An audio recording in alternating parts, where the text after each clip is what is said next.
நமக்கு முன்னால நிறைய அரசியல்வாதிகள் இருந்தாங்க, அரசு அதிகாரிகள் இருந்தாங்க, ஊடகவியலாளர் இருந்தாங்க, விஞ்ஞானிகள் இருந்தாங்க, தலை சிறந்த சிந்தனையாளர்கள் நம்ம தேசத்தில் இருந்திருக்கிறாங்க. இவங்கெல்லாம் எவ்வளவு நேர்மையா வாழ்ந்தாங்க, எவ்வளவு தூய்மையா வாழ்ந்தாங்க. நமது பெண்கள் எவ்வளவு மகத்தான புகழுக்கு சொந்தக்காரர்களாக இருந்தாங்க. இதெல்லாம் நம்ம வரலாற்றில் படிக்கிறோம். இதை நாம படித்து படித்து படித்து நாம என்ன புரிந்து கொள்கிறோம்னா, அது அந்த தனி மனிதர்களுடைய சிறப்பாக நாம் தெரிந்து கொள்கிறோம்.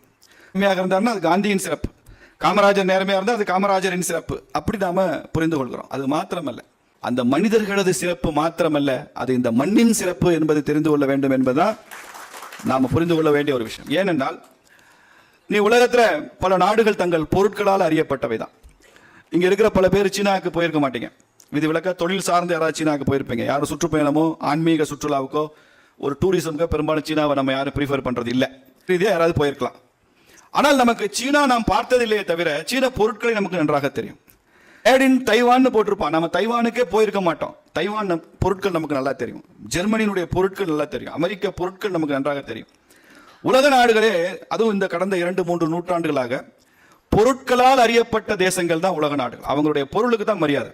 ஜப்பானுடைய வாட்ச், அமெரிக்காவோட அணுகுண்டுல இருந்து, ஏவுகணையில இருந்து, பெரிய பெரிய விமானங்கள்ல இருந்து, நம்ம வீடுகளில் பயன்படுத்துகிற பொருள்ல இருந்து, ஃபாஸ்ட் மூவி. ஒரு பெரிய மகத்தான ஹிஸ்டோரியன் அவர் இங்கிலாந்துக்காரரு அர்னால்டு டாயன்பீனா அந்த வேர்ல்டு ஹிஸ்டரி பத்தி பல வால்யூம்ஸ் தொடர்ந்து எழுதி கொண்டிருந்தவர். அந்த